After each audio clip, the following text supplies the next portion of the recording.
मैले जीवनमा एउटा टिकटक मात्र बनाएको छु जो व्यक्तित्व मेरो छेउमा हुनुहुन्छ।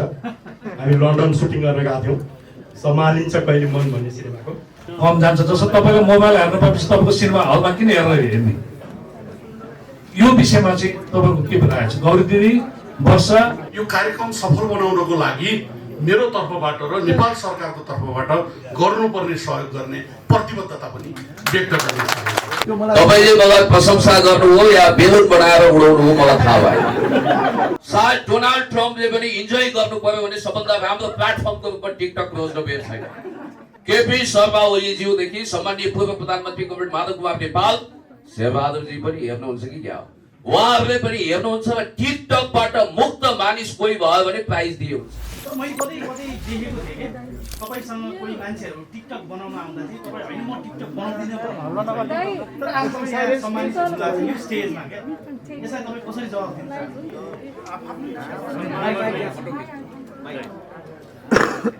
तपाईँलाई इच्छा चाहिँ नहो किन होइन?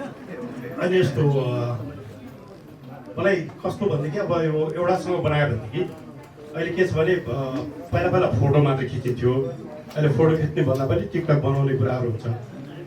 अब एउटासँग बनाउने एउटासँग नबनाउने गर्नुभन्दा त्यो गर्दाखेरि मेरो लागि सबै मेरो दर्शकहरू मेरो मलाई चाहने मान्छेहरू सबैजना समान हो। एउटाले गर्दा अर्कोलाई नगर्दा अर्कोसँग नगर्दाखेरि पक्षपात हुन्छ र यो गरेर अलिकति भ्याउँदै नभ्याउने भयो। त्यसले गर्दाखेरि सबभन्दा बेटर म कसैसँग पनि टिकटक बनाउँदिनँ भनेर।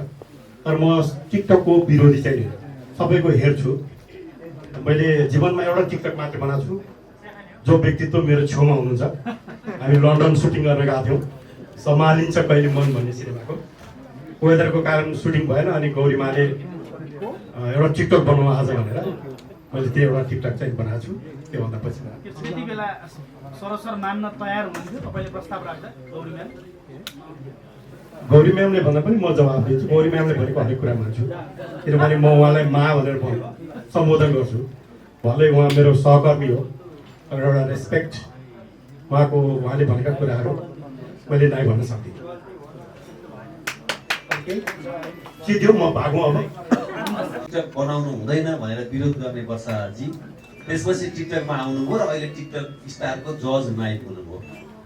भनेपछि तपाईँलाई त सुरुमा दिएको अभिव्यक्ति मैले गलत दिएछु भन्ने लाग्छ या वर्षा शिवाकोटी आफै चेन्ज हुनु भएको या नभई नहुने अवस्थाहरू चेन्ज हुनु भएको? होइन मलाई यो क्वेसन आउँथ्यो पुरानै आउँथ्यो भने मलाई थाहा थियो। एकचोटि मैले सुरुवाती दिनमा जुन टाइममा एकदमै टिकटक त्यतिखेर टिकटक पनि होइन म्युजिकली भन्ने थियो होला नाम पनि होइन। त्यो टाइममा चाहिँ एकदमै बढी अब अलिकति आफूलाई पनि एकदम सबै कुराबाट रिजर्भ भएर बसिरहेको टाइममा चाहिँ चलचित्र क्षेत्रदेखि लिएर सबै कुराहरूमा राम्रो तरिकाले पोजिटिभ वेले अगाडि बढ्नुपर्छ भन्ने सोच राखिरहँदाखेरि यो चिजहरूले चाहिँ अलिकति बढी हामी कस्तो भन्दाखेरि हाम्रो सबै नेपालीहरू बानी अब सबैजनाको बानी कस्तो छ भने जे कुरालाई पनि अलिकति बढी त्यसमा युज हुइ नै हाल्छ कि।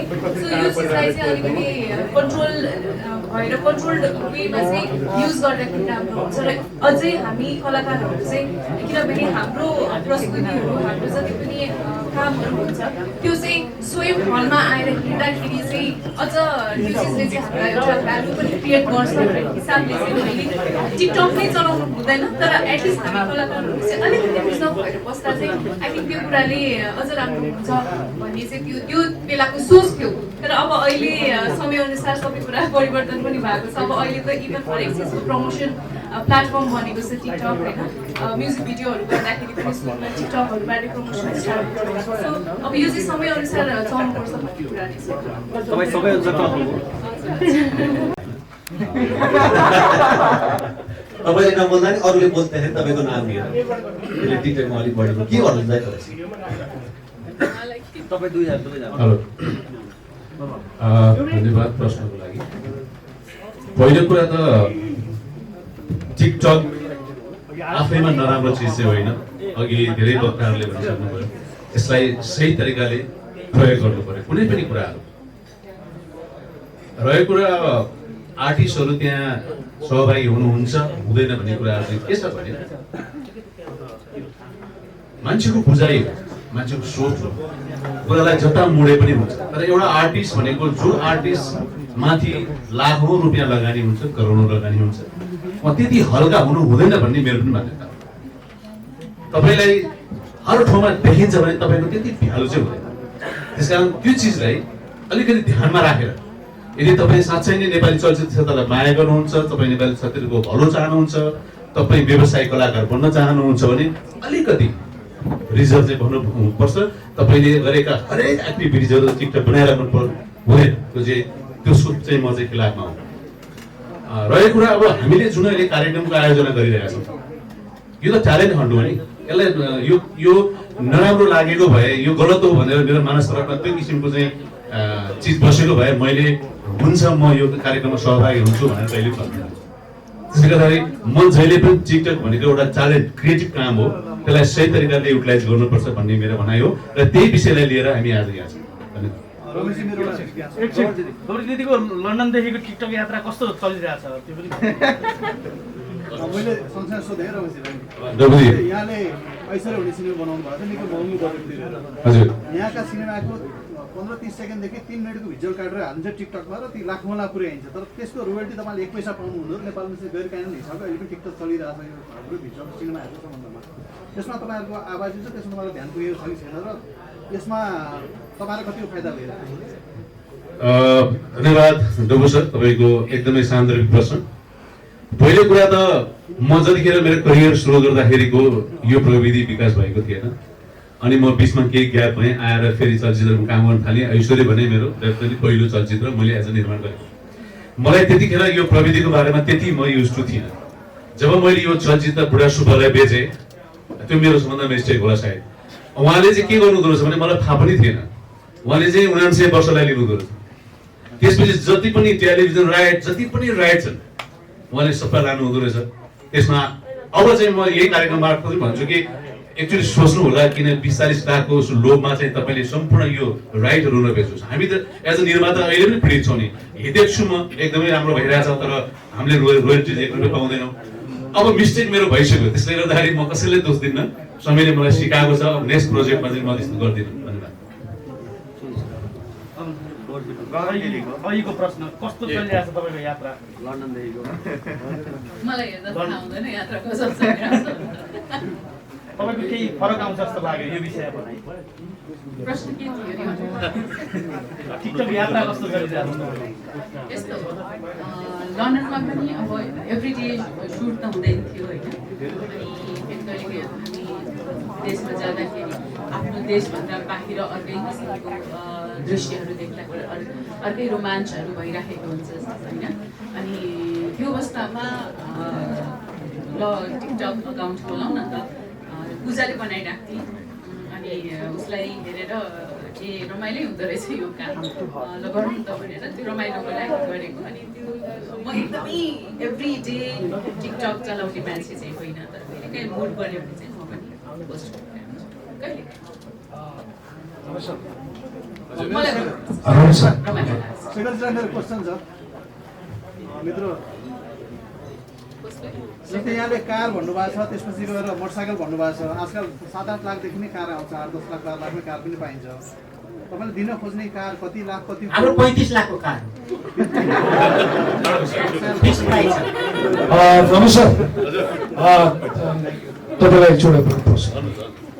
जस्तो अहिले टिकटकको कुरा गर्दा गर्दै जब कलाकारहरू तपाईँहरू हुनुहुन्छ होइन, अहिले कलाकारहरूले टिकटक खेल्दा चलचित्र घरमा दर्शक कमी भयो भनेर चाहिँ सम्पूर्ण जस्तो तपाईँहरू 3 जना चाहिँ एक साइडमा देखियो। अब नेपाल सरकारले, सञ्चार मन्त्रालयले पनि यसलाई अलिकति कडा रूपमा लाँदैछन्, तर तपाईँको यसको निर्णय गर्नुहुन्छ। अब मैले भन्न खोजेको तपाईँको कलाकार सङ्घको उपाध्यक्षज्यूले चाहिँ यो किसिमले कलाकारहरूले टिकटक नखेलिदिनु, त्यसले चाहिँ चलचित्र घरमा दर्शकहरू कम जान्छ। जस्तो तपाईँले मोबाइल हेर्न पाएपछि तपाईँको सिनेमा हलमा किन हेर्ने, यो विषयमा चाहिँ तपाईँको के भइरहेको छ गौरी दिदी, वर्षा? किनभने कलाकारलाई मोबाइलमा हेर्न पाएपछि घर चलचित्र घरमा किन हेर्ने भने? म तिनैजना आदरणीय दिदी, उहाँ सबैको प्रतिनिधित्व गर्छु। मेरो डे फर्स्टदेखि भनाइदिए हो, मैले कहिले पनि टिकटकलाई नराम्रो भनेको छैन।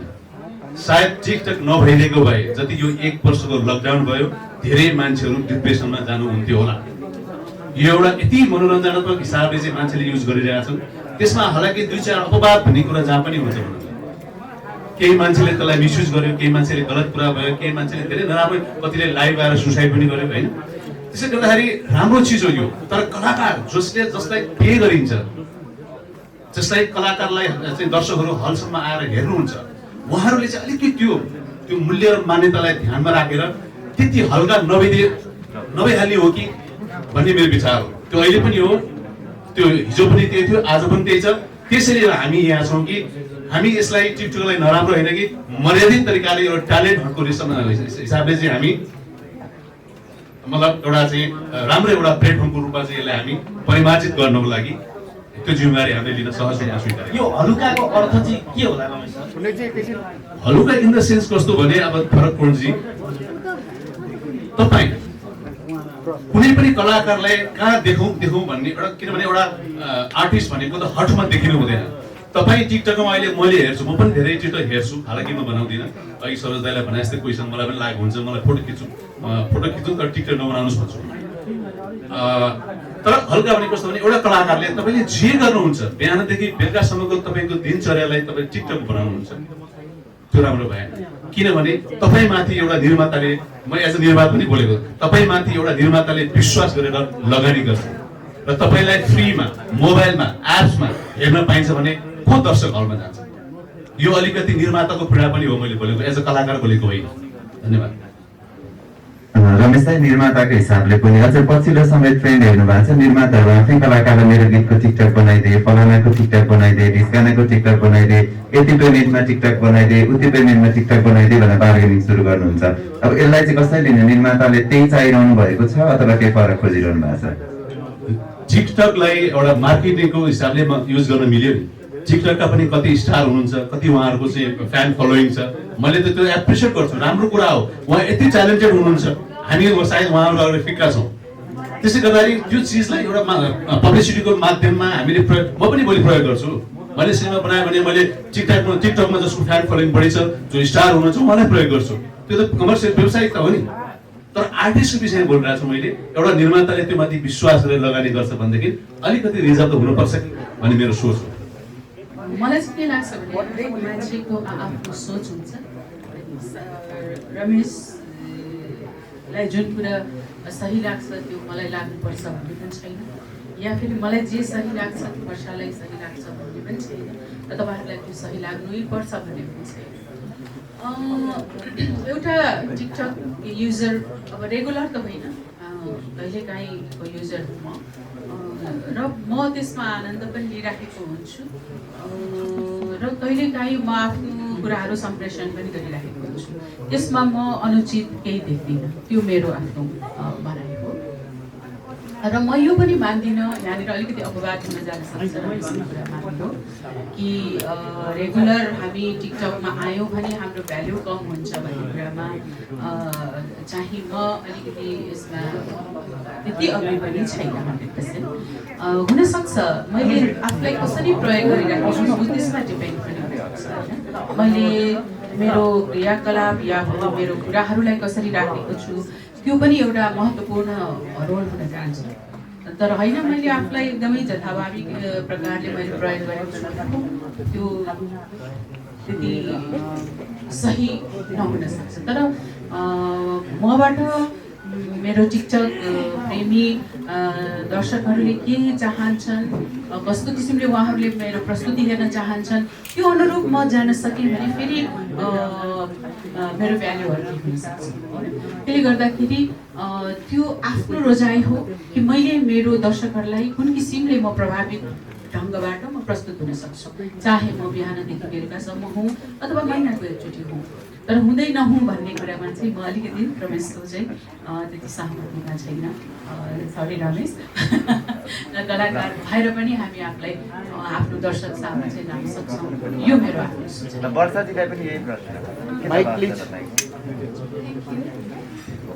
यो विषयमा चाहिँ अब जस्तै अलिकति अब रिजर्भ यसको कुराहरू आउँछ होइन। यो कुरा टिकटकमा चाहिँ कस्तो हुँदो रहेछ भन्दाखेरि हामी अलरेडी एउटा क्यामेरामा युज टु भइसकेको आर्टिस्ट भइसकेपछि इजिली मोबाइलमा कसैले लिएर आएर ल गरौँ न भन्दाखेरि चाहिँ अलिकति अक्वर्ड फिल हुँदो रहेछ कि जस्तै म घरमा बसेर म एक्लै कोठामा बसेर म जस्तो पनि गर्न सक्छु होइन त्यही चिज म क्यामेराको अगाडि एउटा फुल सेटअपमा मुभीको अथवा म्युजिक भिडियो त्यो सेटअपमा म मजाले गर्न सक्छु तर कसैले पनि आएर त्यही चिज चाहिँ ल आउनुहोस् भनेर अब यतिकै क्याजुअली कसैले गर्दाखेरि चाहिँ आफूलाई अक्वर्ड फिल हुन्छ क्या सबैको आफ्नो किसिमको नेचर पनि हो र एउटा पर्सपेक्टिभ पनि हो जसरी मेरो सुरुका दिनहरूमा मैले टिकटकलाई हेर्ने एउटा पर्सपेक्टिभ थियो त्यो अहिलेको टाइममा आएर चेन्ज भएको छ किनभने टिकटक एउटा म्यान्डेटोरी हामी इभन अब प्रमोसन एक्टिङ मात्रै गर्दैनौँ काम मात्रै गर्दैनौँ कति ब्रान्डहरूको प्रमोसनहरूदेखि लिएर हरेक चिजहरूमा हामी सक्रिय हुनुपर्छ त्यसको लागि उहाँहरूले प्लेटफर्म चाहिँ टिकटकलाई पनि एउटा प्रायोरिटीमा राख्नु भएको छ होइन सो यो सब चिजहरूलाई हेर्दाखेरि चाहिँ होइन म मेरो एउटा सर्टेन आफ्नो एउटा के भन्छ एउटा रुल्स अथवा केही एउटा बााउन्ड्रीमा बस्छु भनेर अलिकति बस्न कलाकार भएर सबैजनासँग काम गर्दाखेरि चाहिँ त्यो अलिकति नहुँदो रहेछ र सबैलाई सजिलो हुने तरिकाले र आफ्नो अडियन्स त आफूले बुझिन्छ आफूले के गरिरहेको छु पहिलादेखि के गरेर आइरहेको छु र मलाई के गर्दाखेरि कम्फर्टेबल हुन्छ यो सबै चिजहरू हेरेर चाहिँ टिकटकलाई एउटा पोजिटिभ वेमा हामीले एज अ कलाकार होस् अथवा सबैजनाको तर्फबाट चाहिँ एउटा पोजिटिभ वेमा गर्न सक्छौँ तर त्यही चिज अब टिकटकले अहिले आएर यो रूप लिन्छ भन्ने चाहिँ हामीलाई पहिला पनि थाहा थिएन किनभने अहिले यति धेरै सबै चिजहरू इभन युट्युबलाई पनि लगभग ओभरस्याडो गरिदिइसकेको छ टिकटकले होइन हरेक चिजहरू सानो क्लिप्सहरूदेखि लिएर हरेक चिजहरू टिकटकमा आइरहेको हुन्छ र आई थिङ्क यो चाहिँ सबै हामी आफैमा भर पर्ने कुरा हो हामी कुन कुरालाई चाहिँ प्रायोरिटी दिने कुन कुरालाई कसरी हेर्ने मलाई कहिलेकाहीँ एकदम डिस्टर्ब फिल भइरहेको छ भने म टिकटक हेर्छु त्यो चिजले मलाई रिफ्रेसमेन्ट दिन्छ होइन तर कहिलेकाहीँ एकदमै अब कति कुराहरू भाइरल अथवा यो चिजहरू भनौँ न काण्ड टाइपको चिजहरू आउँछ नि यस्तो चिजहरू आउँदाखेरि चाहिँ यति चिज रिपिटेड आइरहँदाखेरि कति दिन मैले टिकटकै पनि त्यो एपै पनि बन्द गरेर त्यो रिमुभ गरेर राखेको छु कि सो आफूलाई के कुराले चाहिँ कम्फर्ट हुन्छ भन्ने कुरालाई चाहिँ प्रायोरिटीमा राखेर सबैजनालाई सहज हुने तरिकाले चाहिँ काम गर्नुपर्छ होइन मैले ठट्टा गरेँ फेरि उहाँहरूको अगाडि त मैले यो कुरा बयान गर्नु भनेको केही सोध्दै हुनुहुन्छ तपाईँ पुण्यजीलाई मेरो प्रश्न आजकल कुनै समय पुण्यजी रातभरि म किताब पढ्न व्यस्त थिएँ भने त आजकल 2:30 बजे 3 बजेसम्म यस्तो आई लभ यु सिकाइरहेको देखिरहेको हुन्छ एकदमै धेरै तपाईँ चाहिँ एकदमै धेरै लाइभमा बस्नेमा पर्नुहुन्छ आजकल होइन टिकटक स्टार नेपाल 2078 हुँदैछ तपाईँ एउटा दरो क्यान्डिडेट हुन सक्नुहुन्छ अथवा तपाईँ यसमा अथवा केही न केही भाग्ने हुनुहुन्छ कि त तपाईँको भूमिका के हुनसक्छ अब र तपाईँ आजकल टिकटकको मायाचालाई यस्तो पर्नु भएको छ कि तपाईँको अधिकांश समय चाहिँ टिकटकमै देखिरहेको लाइभ देखिरहेको हुन्छ त्यहाँ पैसा बढी आउने भएर के हो अनि विशेष गरी कार्यसँग तपाईँको सम्बन्ध के रहेको छ तपाईँले गलत घोडामा दाउ लगाउनु हो क्या तपाईँ पत्रकारिता होइन डिप्लोमेसीतिर लसिएको भए अहिले राजदूत भइसक्नुहुन्थ्यो होला डब्बुजी तपाईँले मलाई प्रशंसा गर्नु हो या बेलुन बनाएर उडाउनु हो मलाई थाहा भएन एनिवे आदरणीय गौरी मल्लज्यू जसको फिल्म हेर्न 2043-44 साल ताका सन्तान हेर्न हामी गएका थियौँ म असाध्यै कम फिल्म हेर्ने मान्छे क्लासको फर्स्ट स्टुडेन्टले फिल्म हेऱ्यो भने लौ यो बिग्रियो फेर गयो भन्थे तैपनि योकी भुवन केसीज्यू उहाँको करिश्मा मानन्दको फिल्म हेर्न हामी गएका थियौँ आदरणीय सबैजना हिँडिसक्नुभयो हामी कलेज पढ्दाको नायक हो रमेश उप्रेतीज्यू यही हुनुहुन्छ वर्षाजी हुनुहुन्छ अरू साथीहरू पनि हुनुहुन्छ सबै कलाकारहरू म कलाकार हुन सर्वाधिक अयोग्य मान्छे हुन त हाम्रो पार्टी जसको केन्द्रीय नेतृत्वमा म छु माननीय मन्त्रीज्यू यहाँबाट गइसक्नुभयो म यहाँ आउन ढिला हुनुको कारण आयोजक मित्रहरूले मलाई भन्नुभएको थियो सही समयमा आउनु होला मेरो यो 2-3 लाख पोइन्ट वाला गेम थियो के भीषण गेम थियो त्यो गेम छोडौँ भगौडा भन्छन् बडो फसादो परे बडो बिजोग हो त्यसकारण यहाँ आउँदा आउँदै हस्याङ फस्याङ गरेर ढिलो भयो सरी आयोजकलाई माफी माग्छु आम सो सरी हुन त यो टिकटक गजबको प्लेटफर्म हो सायद डोनाल्ड ट्रम्पले पनि इन्जोय गर्नु पर्यो भने सबभन्दा राम्रो प्लेटफर्मको रूपमा टिकटक रोज्न बेर छैन अब नेपालको प्राइम मिनिस्टर सम्मलाई लत लागेको कुरोको सूचना त छुइसकेका छ तपाईँलाई थाहा छ केपी शर्मा ओलीज्यूदेखि सम्माननीय पूर्व प्रधानमन्त्री कमरेड माधव कुमार नेपाल शेरबहादुरजी पनि हेर्नुहुन्छ कि क्या उहाँहरूले पनि हेर्नुहुन्छ र टिकटकबाट मुक्त मानिस कोही भयो भने प्राइज दिए हुन्छ सहरमा टिकटक नहेर्ने मान्छे खोजेर प्राइज दिए हुन्छ मलाई त्यस्तो लाग्छ। टिकटक नहेर्नु नि असभ्यता जस्तो भइसक्यो। नखेल्नु नहेर्नु टिकटक नबनाउनु। अब जहाँसम्म यो रियालिटी सो हुँदैछ मलाई यदि जजको रूपमा सम्झना गर्नु भएको हो भने हिजै बाडुली लाग्थ्यो। अब प्रतियोगीको रूपमा चाहिँ मेरो भाइले बडो खसखस गर्नु भएको छ, पठाइदियो होला। जहाँसम्म मलाई लाग्छ यो टिकटकमा म्याक्सिमम रूपमा उपयोग वा दुरुपयोग भएको मान्छे मध्ये म पनि एक हुँ। 2700 2800 2900 आयो आयो आयो झिल्के चस्मा आयो। आहा आहा आहा पानी तिर्खा लागेको छ, पानी पानी यसरी मैले बनाएको थियो, यसो बोलेको थिएँ। पहिलो 12,000 मान्छे लाइभमा जोडिनु भएको थियो। हो त्यो बेलामा मैले हुन त यो बाथरुमवाला फन्डा पनि अनावश्यक रूपमा निकालिदिएका छन्। मेरो पुण्य भन्ने बित्तिकै केही न केही निकाल्नु पर्छ भनेर तपाईँहरूलाई दिव्य चेतना सायद परमात्माले दिनुभएको छ। र मलाई जहाँसम्म लाग्छ टिकटक यस्तो प्लेटफर्म हो, म युट्युबलाई नदी भन्छु, टिकटकलाई खहरे भन्छु। खहरे पनि त सुन्दर हुन्छ नि त, झरना भन्छु। सरी, खहरे भन्दा फेरि मेरो ढाड बाँच्नुहुन्छ यहाँ। टिकटक झरना हो भने युट्युब नदी हो। युट्युब नै टिकटकको प्रमुख स्रोत हो। यो बीचमा कसैले गोरु बेचेको छैन भन्छ भने म आइडियाज अफ जस्टिसका लेखक अमर्त्य सेनको एउटा भाषा प्रयोग गर्न चाहन्छु। सोसियल मिडियाले अहिले कर्पोरेट हाउसहरूलाई भूत बङ्गला जस्तो बनाइसकेका छन्। तपाईँ आज ठुला बिग हाउसहरू, सरी टु से, या बिग हाउसको मित्रहरू पनि हुनुहुन्छ मलाई थाहा छ। आज मेन स्ट्रिम मिडिया भनेको सोसियल मिडिया भइसकेको छ। यो कुरालाई तपाईँ अस्वीकार गर्न सक्नुहुन्न। र टिकटकमा जति पनि युजर साथीहरू हुनुहुन्छ आजकल ट्याप ट्याप ट्याप ट्यापको रोग सबैलाई लागेको तपाईँहरूलाई थाहा छँदैछ। त्यसैले टिकटकलाई तपाईँ मन पराउनुहोस् या मन नपराउनुहोस् तर अस्वीकार गर्न सक्नुहुन्न। यो आजको रियालिटी हो। त्यसकारणले गर्दाखेरि देश जनता विकास समृद्धिको पक्षमा पनि वकालत गर्ने सबभन्दा महत्त्वपूर्ण प्लेटफर्मको रूपमा मैले टिकटकलाई हेरेको छु। र टिकटक मेरो लागि रेस्टिङ प्लेस पनि हो। तपाईँले जहाँसम्म किताबको कुरा गर्नु हो, 40 कटेपछि रमाउला भन्ने गीत मैले पनि सुनेको छु। म पनि 44-45 वर्षको भइसकेँ। त्यसपछि मैले भन्ने कुरा के भने पढाइमा एउटा PhD को लेभल भयो। अब कति किताब पढ्ने गाँठे, कहिलेकाहीँ टिकटकमा पनि रमाउनु पर्छ भन्ने मलाई लागेको। Thank you. एकचोटि तपाईँले जजलाई नि मिस कल गर्नु पर्ला, आयोजकलाई नि, र यसको बारेमा डिटेल्स दिनु पर्ला। त्यसो भए मैले उहाँहरूपट्टि फर्किएँ। Thank you. काण्ड पुग्यो होइन? Thank you.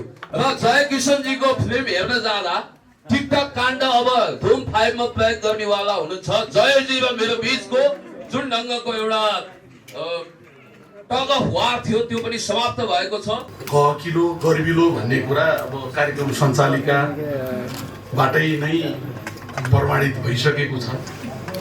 किन भन्दा पूर्व मिस सुगारीका बहिनीबाट कार्यक्रम सञ्चालन भएको कारणले गर्दा पनि यो कार्यक्रमको महत्त्व धेरै राम्रो भएको छ। र यो Shikhar Nepal TikTok star reality show announcement कार्यक्रमका अध्यक्ष प्रिय भाइ शेखर खनालज्यू, यस कार्यक्रमका विशिष्ट अतिथि नेपाल चलचित्र बोर्डका अध्यक्ष दयाराम दाहालजी,